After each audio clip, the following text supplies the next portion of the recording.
Welcome to SmithWeekly Discussions, an occasional program for our members of SmithWeekly Research. Please note this program is a private discussion and everything contained herein is for entertainment and educational purposes only. With that, we hope you're in a comfortable position along with your favorite beverage to enjoy the discussion. We remind our audience to examine our show notes attached to each of our shows to better understand how our program functions. Before we get into our discussion, we want to say thanks for questions coming from our audience of SmithWeekly, including Jared W., Dave V., Ryan S., and Jack T. On the program today, we've got a returning guest back to update. Mr. Jordan Trimble has joined us for this episode. Jordan is the president and CEO of Skyharbour Resources. The company is focused on uranium project advancement in Canada's Athabasca Basin through a dual strategy of in-house project advancement with its core projects at Moore Lake and Russell Lake, which include major partners Denison Mines and Rio Tinto, as well as Orano at the Preston project. Skyharbour also has a prospect generator strategy where it holds an extensive collection of exploration projects that are being advanced by junior partner companies throughout various areas of the basin. Skyharbour Resources is listed on the Toronto Venture Exchange under the symbol SYH and also on the US OTC markets under the symbol SYHBF. Jordan, thanks for coming back on to talk to us. Thank you very much for having me. Yeah, Jordan, it's great to have you back on, get some updates here.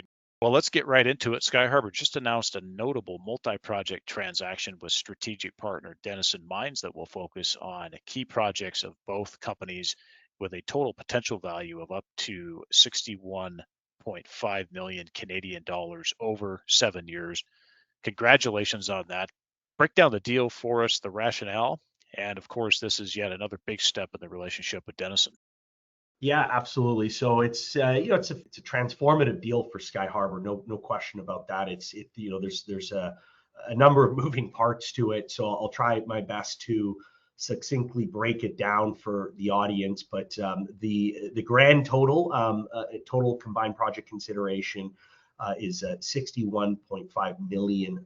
So that consists of cash and share payments from Dennison, as well as $40 million in potentially exploration expenditures as a part of two earn-in option agreements. Now, it's important to note that this deal starts with us, Skyharbour, purchasing Rio Tinto out of their minority 42% stake in the project. So as you know, we've formed a joint venture with Rio Tinto at Russell after earning in at the project over the last handful of years. Several years. We've carried out initial exploration and drill programs, and we've had success with the drilling at Russell. However, Rio has been a non-funding partner.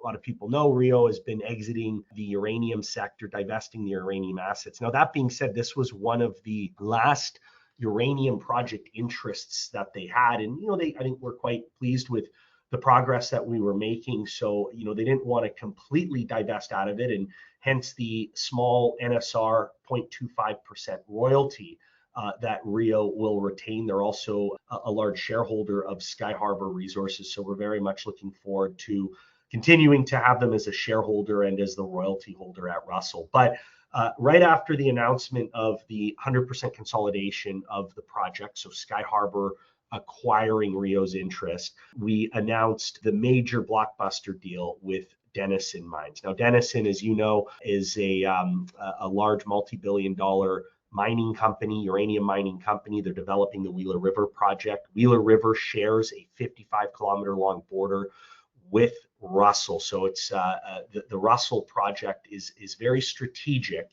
in its location adjacent to Denison's Wheeler River project. The transaction involves breaking up the Russell Lake project into 4 separate property areas. And this is a vital part of the rationale behind this transaction.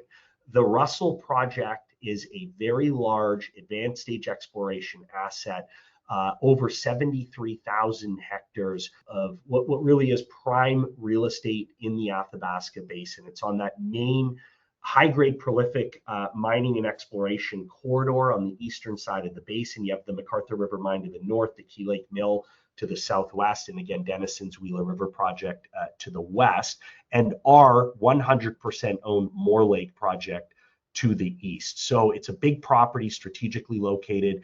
One of the issues with having such a big project, and in this case, there are so many exploration targets at the property. An issue there is actually going and exploring it, raising the money to go and effectively and efficiently and systematically explore these targets that have the potential to turn into large discoveries in high grade deposits. And a company like Skyharbour, we've been able to raise money, but we're very cognizant of dilution going forward. And this transaction allows us to break up the project into 4 separate new properties, which include Wheeler North, the Wheeler Inlier claims, and the RL claims. And the Getty East and Wheeler North properties are the properties that Dennison will retain a earn-in option on, so they can increase their ownership percentage on those 2 properties. But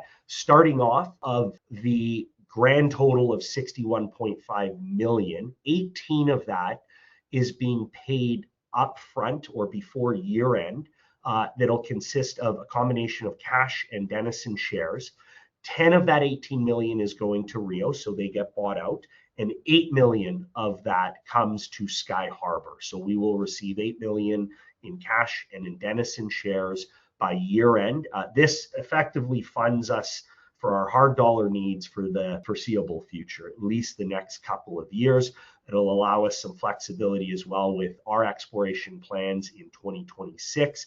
So it's a meaningful financial commitment from Denison coming into the project and coming directly to Skyharbour. Now, once that's complete, I mentioned there are $40 million that in exploration expenditures that would be spent by Dennison over the next 7 years. That is to earn in at the 2 properties, the aforementioned properties, Getty East and Wheeler North. So to start off, Denison will own, Skyharbour will own an initial 80% in the RL claims, and that's a fixed 80-20 joint venture. It's important to note that that new property, which actually represents over 70% of the original Russell Lake claims. Skyharbour will retain an 80% interest, retain the operatorship, and Dennison over the next few years is required to maintain their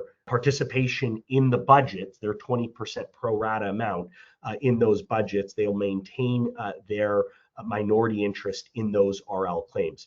Moving on to the Inlier claims, this is where we also lock in a joint venture with Denison with the 70% and Skyharbour with the 30%. Those are 2 smaller claims that are adjacent to the Wheeler River project. You'll see on the map that we have in the news release.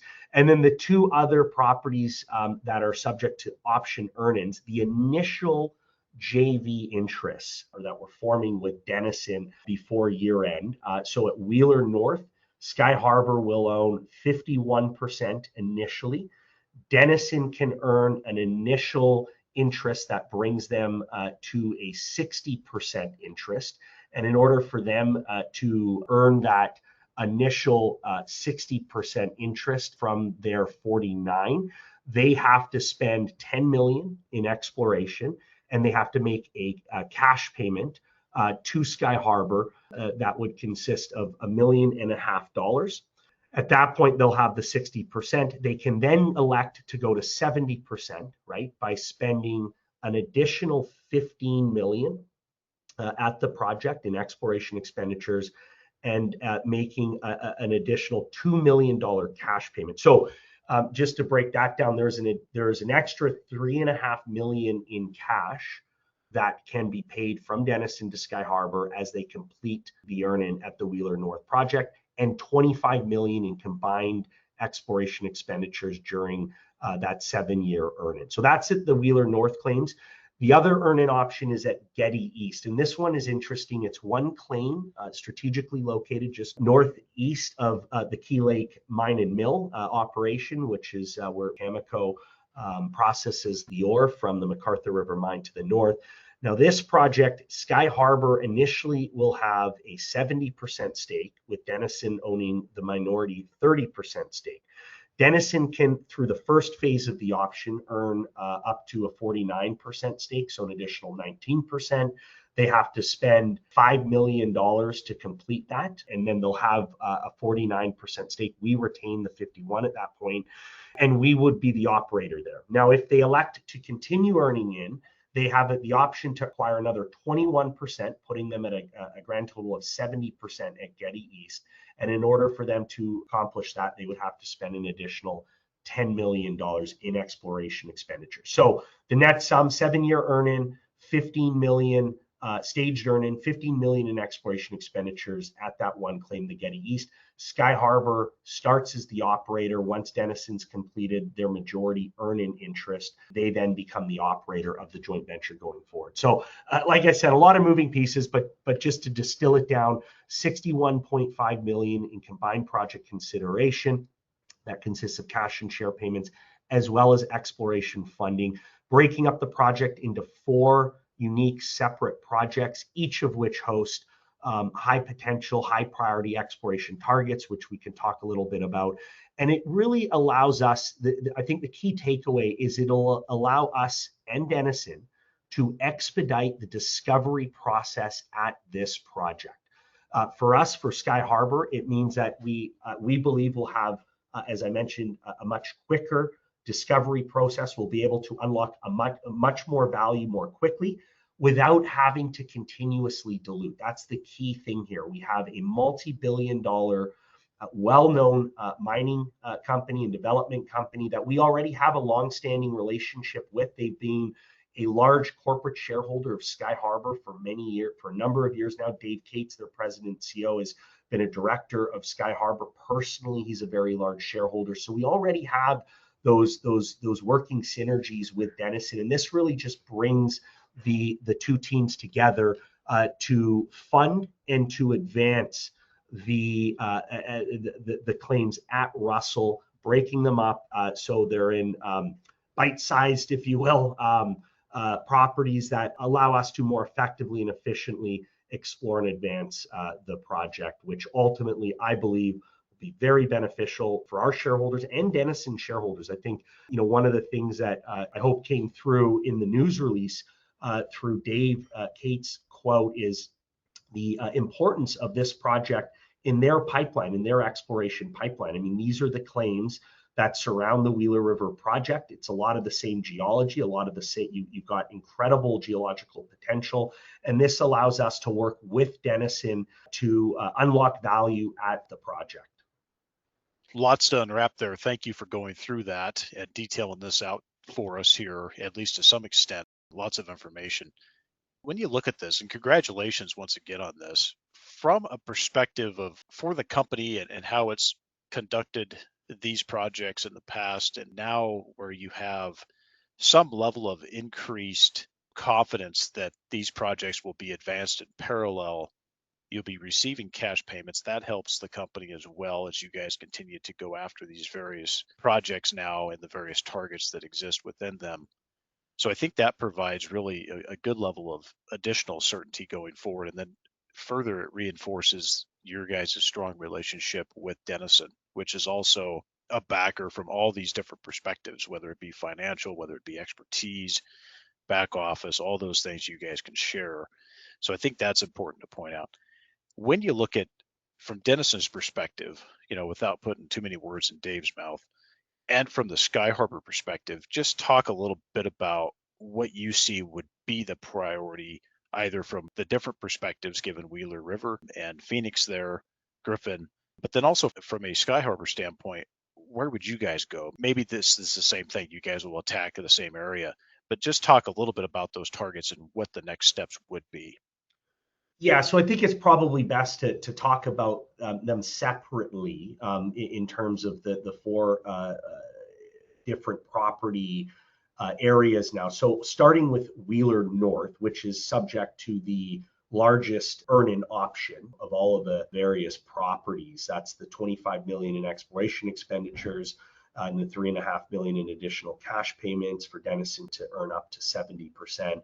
we retain that 30% at that point, assuming they complete the earn-in.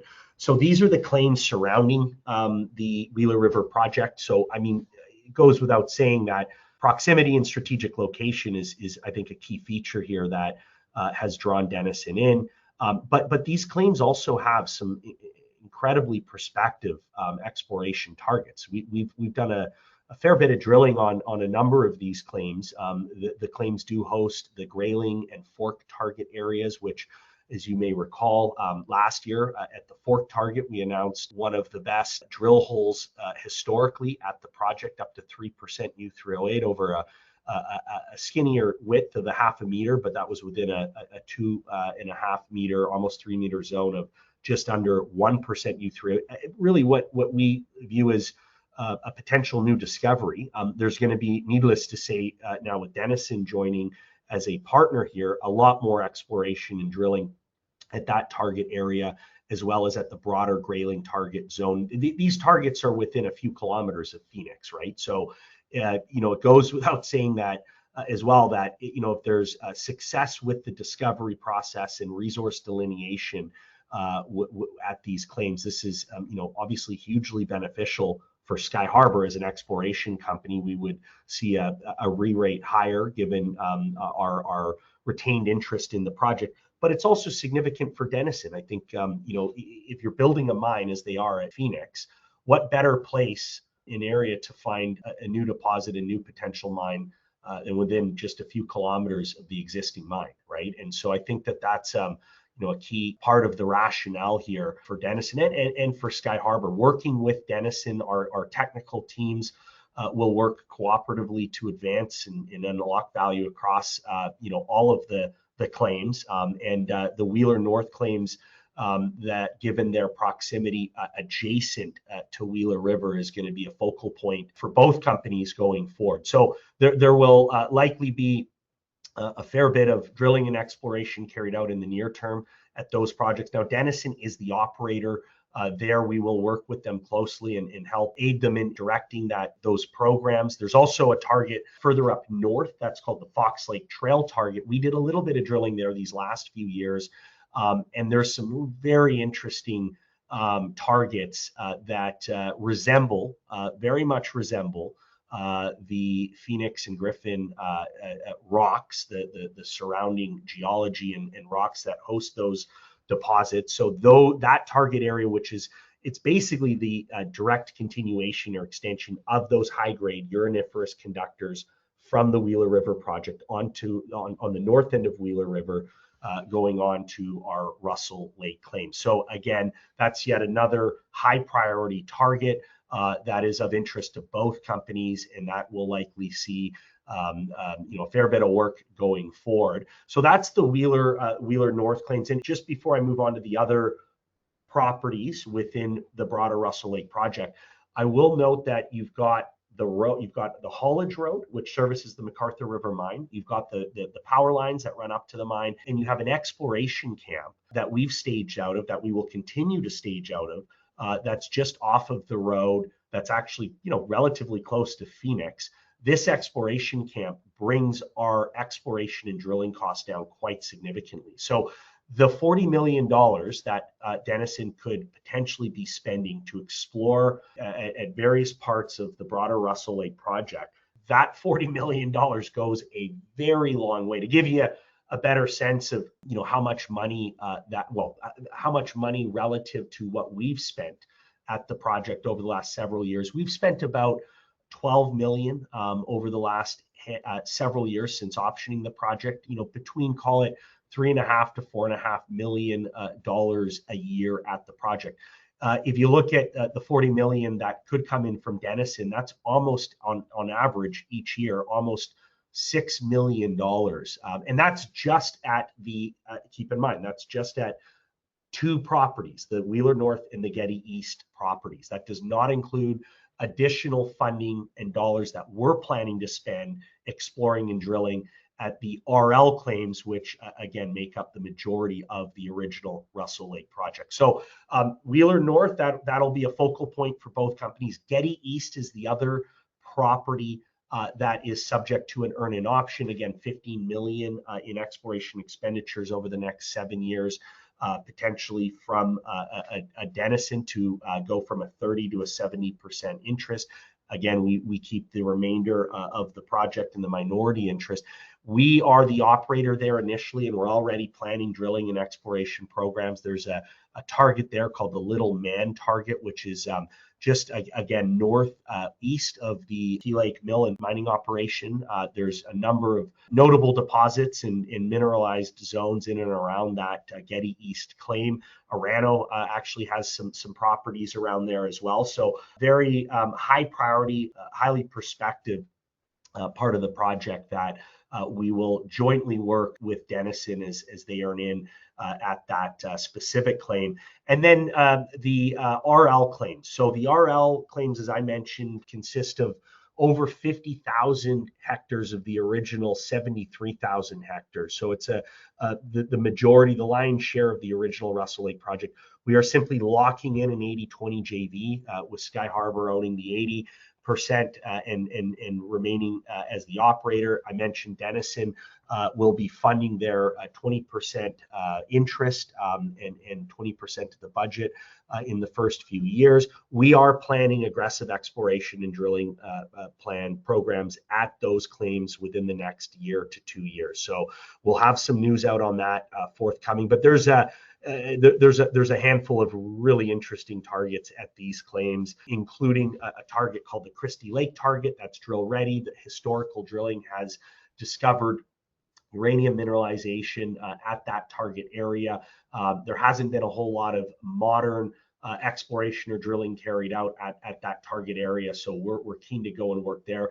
There's a few other targets in the central part of the RL claims. There's a number of conductors and conductive corridors that have yet to really be systematically explored and drill tested. These target areas include Northeast Russell, Blue Steel, Taylor Bay. And then at the south end, this is interesting, and I don't think the market is aware of this really at all, but if you look on a map and you see the southern extent of the Russell Lake property and the claims, basically extends all the way down to quite close to the Key Lake mill and almost to the Basin margin where the sandstone cover is quite shallow. So the other targets on the south end of the project, including South Russell and the Kowalchuck Lake target areas, are of particular interest to Skyharbour going forward, as they've received minimal exploration and drilling in the past, and yet they're in the right geological setting, proximal to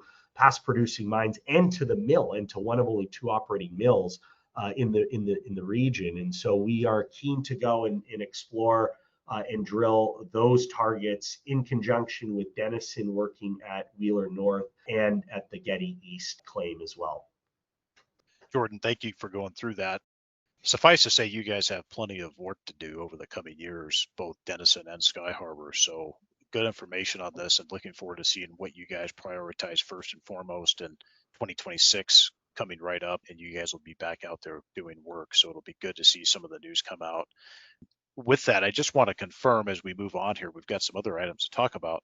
So you guys, just prior to this deal getting announced, you guys, of course, had consolidated Russell Lake, buying out the minority interest of the project from Rio Tinto, Exploration Canada, for 10 million Canadian dollars. Of course, you guys now have 100% of that, and that's going into this new strategic deal with Dennison. Just talk a little bit more about that, the finishing up of that. You guys are making the payment to finish that up. Just talk a little bit about that, as well as this was one of Rio's last projects that they had. So it must have been to some extent something that they had hoped to hold on to, but of course have exited. So just talk a little bit about that.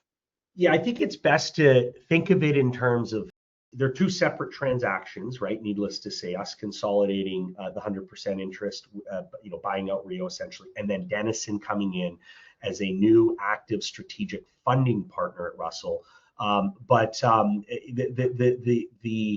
the cash payment to Rio, right, the 10 million is funded by the payment coming from Dennison, right, working through Skyharbour, essentially flowing through Skyharbour. So, I think, again, the way I think about this, we had a more passive non-funding partner in Rio. I mean, again, uranium exploration, they're a big, very successful, diversified mining company, but, uranium exploration in the Athabasca Basin isn't necessarily their bread and butter. And Denison Mines coming in as a juggernaut specifically in the Athabasca Basin. And, I think also it's important to emphasize, not just in the basin as a whole, but specifically in this area, we're talking about in the direct vicinity of Wheeler River, right? So a lot of the, exploration targets, the upside potential,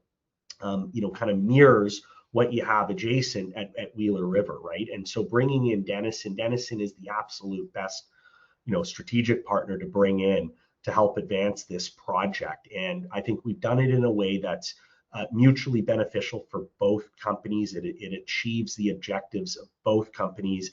And in our case, for Skyharbour and our shareholders, it's a huge stamp of approval from a company that's building a mine just a few kilometers away from our property boundary. And that's, being a large shareholder of Skyharbour for a number of years. So we're thrilled to have this transaction announced.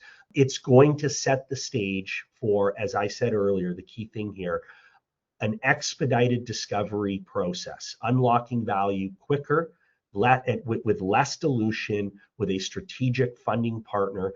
It gives us the optionality to go out and continue advancing the bulk of the Russell claims in the RL project, right? As well as continuing to fund the exploration and the drilling that's more or less ongoing at our adjacent 100% owned Moore project, while Dennison funds the exploration at the Wheeler North and Getty East claims, as well as the inlier claims. There are, as I mentioned, a couple of small claims adjacent to Wheeler that we're locking in a 70-30 JV, Dennison with 70, us with 30. So it's a major transaction. It's a very positive development for the company. It alleviates the need for us to have to go to market to raise lots of money to advance and explore this large project. So in summary, we benefit by retaining at the very least a 30% interest in a number of the property areas. We retain that 80% majority interest in the RL claims. We will also likely see the most drilling and exploration dollars spent annually collectively on the project in many, many years, certainly in the last few years compared to the last few years that we've been working the project. It makes it much more manageable for us now to go out with a much larger partner like Dennison, again, working with their world-renowned team, right? The team that knows that area very, very well, going out with them, working cooperatively with them to advance these sub-properties within the broader Russell Lake project. Dennison taking an interest here certainly reinforces that there's going to be more to have here as far as uranium exploration and the potential for further discovery and new discovery. So appreciate the comments on that. Okay, well, why don't we move on here? On past news items since we last spoke, at the end of July, the company added 21 claims ready for new exploration work. Talk about these new claims, the various areas within the basin for these grounds, as well as the next steps on priority evaluation as far as in-house portfolio, or if all these projects are open to existing and new junior joint venture partners. Yeah, so those properties that we acquired earlier this year are all in our prospect generator business. So they are properties that we will actively seek partner companies on. We acquired them predominantly through staking, online staking, which is relatively inexpensive. And just to kind of take a step back here and refresh your audience on our project portfolio, we've obviously been focused in on Russell with the transaction having just been announced, but it's important to emphasize that Skyharbour has interest in over 37 projects scattered all throughout the Athabasca Basin. Russell, or what will now be 4 separate projects within the broader Russell Lake project. Russell was just one of those 37 projects, but the other projects, including the ones that we announced that we acquired in the summer, most of those are within our prospect generator business. So again, looking to bring partner companies in to advance those projects. We have currently 9 property partners at 13 of those 37 projects, spending potentially over 70 million. Now, that was prior to this announcement with Dennison. So if we layer in the Denison agreement, JV and option agreements, that's the 10th partner company, a very strategic partner, spending a lot more money. And the option agreements that we've just announced with Dennison then bring that increase that 70 million in combined project consideration from these partner companies. That brings that 70 million all the way to up to over 118 million in combined project consideration. So that's inclusive of exploration expenditures funded by partners, as well as cash and share payments from those partners coming into Skyharbour. So the properties that were acquired earlier this year, they go into inventory. We still have almost 2/3 of our projects that we own 100% of that we can look to option, JV, or sell to new partner companies. And again, this is a great feature, an attribute for us in that it allows us to stay focused on our core projects, which remain the Russell, now the RL claims at the Russell project, as well as our 100% owned Moore Lake project, while having partner companies advance some of these secondary projects in our portfolio. Good to see that addition to the portfolio. And yes, you guys have quite an extensive portfolio at this point, and encourage the audience to go take a look at your guys' website. You guys have some good maps in there that indicate everything in one big summary. Lots of coverage in the basin for Skyharbour Resources. On junior partners, Jordan, just talked a little bit about that, but I will have you expand a little bit more here. Any key items over the last few months on the junior partner projects that you want to mention as far as material updates from that end of the business? Yeah, look, it was 2025 was our most active year in terms of partner funded programs. So the one that stands out in terms of size of budget was our JV partnership with another strategic larger partner, Uranium, and that's a joint venture that we have with them at the Preston project over on the west side of the basin by NextGen. NextGen's been doing some great exploration work, as seen with the recent announcements, some new discoveries and deposits being delineated outside of the main Arrow deposit. So the project that we have a joint venture with Uranium, the Preston project, had a lot of work and expenditures in 2025, the largest to date, actually, almost or approximately 4 million that was spent at the project. A fairly substantial exploratory drill program consisting of approximately 6,000 meters. The assays and the results from that drilling are still pending. We also will have news on plans for the work and the exploration that's going to be carried out at Preston in 2026. That's forthcoming. So that's a notable partner, not a junior partner, a much larger partner that we've had at the Preston project, spending a fair bit of money in advancing that project. Outside of Preston, we had drill programs at a number of other projects, notably the South Falcon East project, which is under option to Terra Clean Energy. They completed a drill program earlier this year that intersected mineralization and really kind of set the stage for additional drilling. In particular, they drilled outside of the resource area. There's a small shallow deposit there called the Fraser Lake Zone B deposit. We believe, along with Terra, that it's open for expansion, and they did a great job earlier this year showing that it can be expanded, and ultimately also making potential new discoveries outside of that resource area. So we're expecting some more work from Terra in 2026. Right beside that, the Falcon project under option to North Shore, they've carried out exploration and drill programs over the last several years, and we are planning additional work from them in 2026 as they complete the earn-in at that project. And then there was a couple of new option agreements that we announced about a year ago, 3 of them actually, and a couple of them were actively exploring UraX, which is a private company going public here soon. We've optioned our South Dufferin project to them. We announced that about a year ago. They completed a summer drill program with assays pending. So news is forthcoming on that project. And then another company, Mustang, publicly traded, a partner company of ours at our 914W project.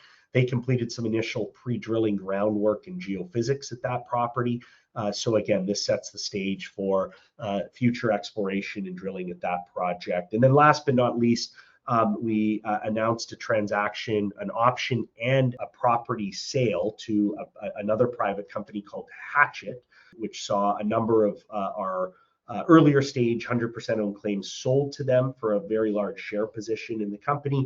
And then they've optioned a project called the Highway Project, which they're planning to advance in the coming year. So a lot going on with the prospect generator business. Keep in mind, though, that this is very much a secondary part to our business. It's there to complement our main focus, which is the exploration and new discoveries and resource delineation at our core projects of Russell and Moore.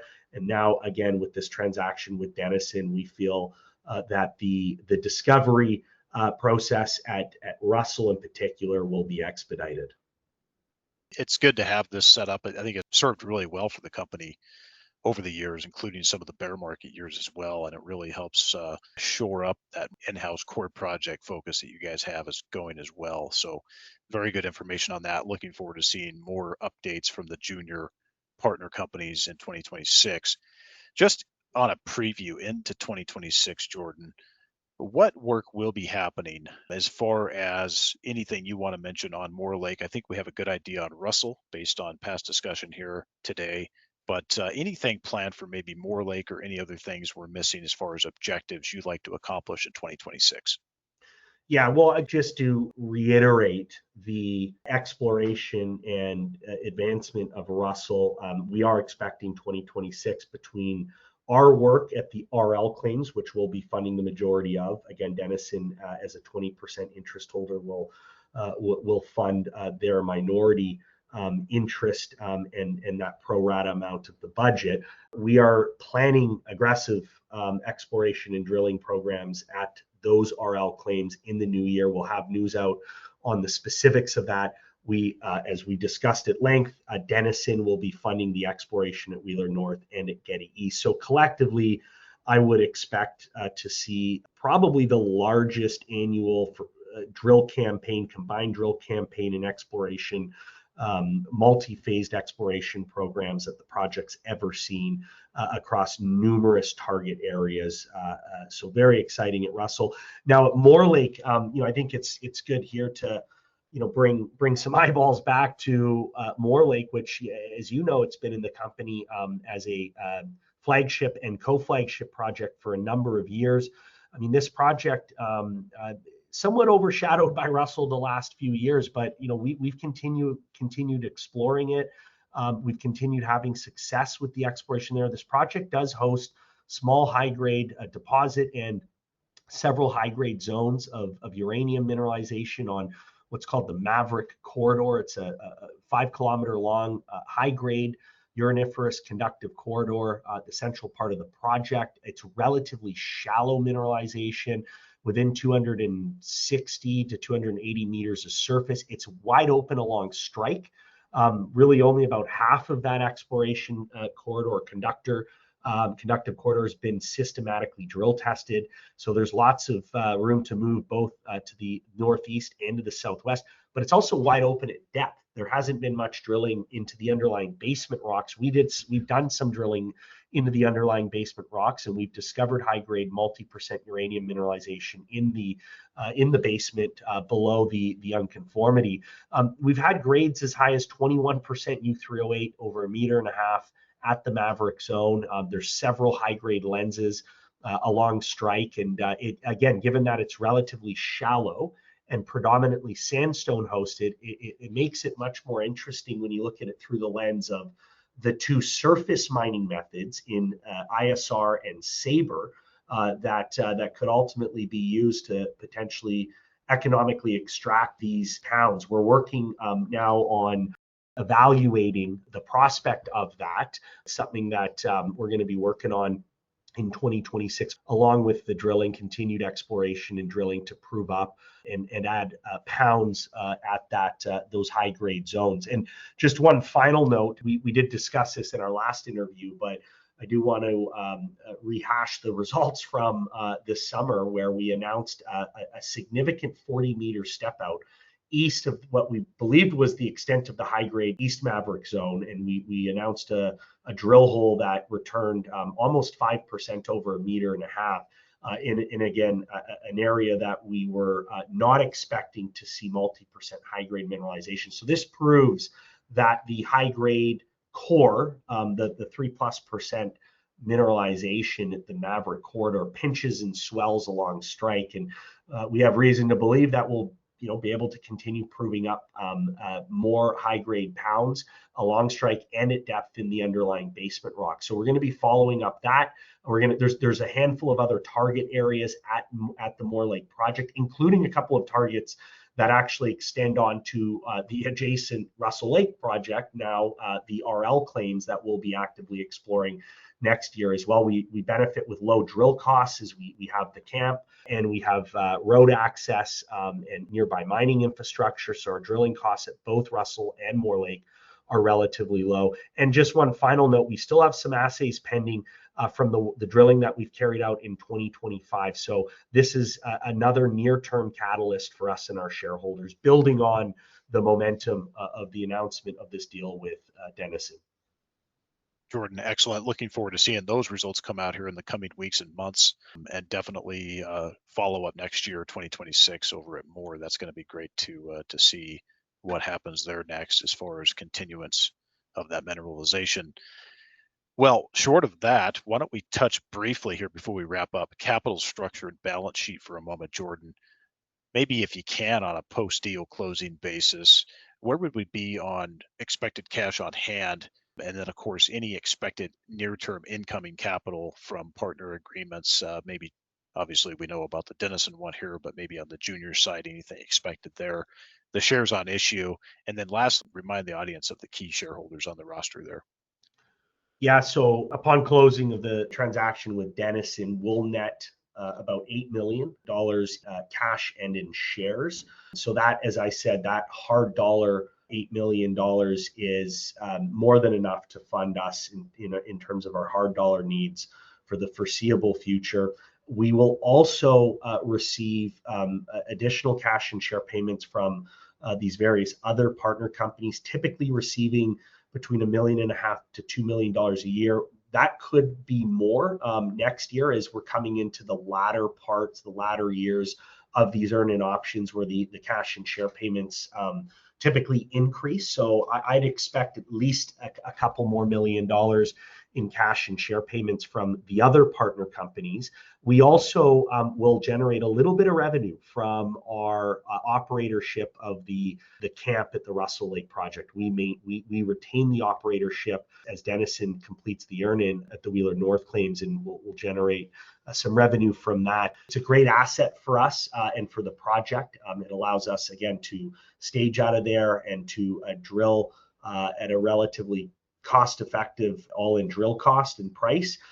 So all in all, going into the new year, we'll be well positioned with well over $10.5–11 million in the treasury in cash and cash equivalents, with more money coming in throughout the year from the various partner companies and from a couple of small sources of revenue that we're generating.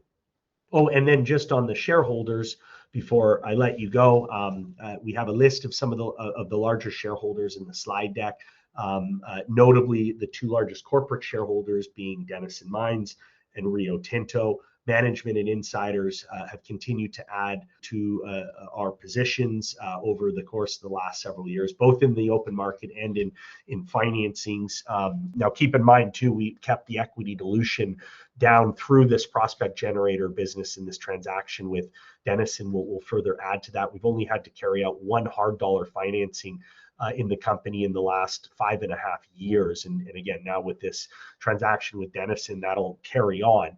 And then just getting back to the shareholders, have a number of notable institutional shareholders and family office shareholders. Most of the uranium-centric uranium mining funds that are out there are shareholders, long-term loyal shareholders. We're in most of the uranium mining ETFs, and we have a very strong retail contingent as well. I'd say it's probably between 35 to 45% retail held, and the rest of it, the majority of it, is now institutional, corporate, family office, and management and insiders. Strong cash position will allow you guys to execute everything you want to execute on in 2026, plus the constant flow of revenues coming in from the junior partners, among other things as well. So that's great. Well, why don't we leave it there for now, Jordan? For potential investors who are listening in, the company has a market capitalization of about 72 million Canadian dollars. Why should Skyharbour Resources be considered within the institutional, family office, and retail investors portfolio at this point? I think the one-liner is it's a one-stop shop for high-grade uranium exploration and discovery potential in the Athabasca Basin. We have a dominant land position, over 1.5 million acres of mineral tenure scattered throughout the Athabasca Basin. We have a dual-pronged strategy of focused high-grade exploration and discovery efforts at our co-flagship Russell and Moore Lake projects. We've now brought in a very strategic partner in Denison Mines to aid in the advancement and to help fund the advancement of the Russell Lake project. But you also have exposure to various other partner companies that are funding the work and the drilling at other projects in our portfolio. So again, it provides investors this one-stop shop to Athabasca Basin advanced stage exploration and discovery potential. Jordan, and for interested parties who want to learn more about the company or also contact you with questions, what's the best way for them to reach out? Yeah, best way is to go to the website, www.skyharbourltd.com. All of our contact information is on the website. You can reach out to myself. You can reach out to our investor relations manager, Nick Cultura. We're happy to field any questions and discuss anything about the company. Jordan, always good to have you on for an update. Congratulations once again on the transaction with Dennison, and we're looking forward to having you back in the coming months. Thanks a lot. Take care.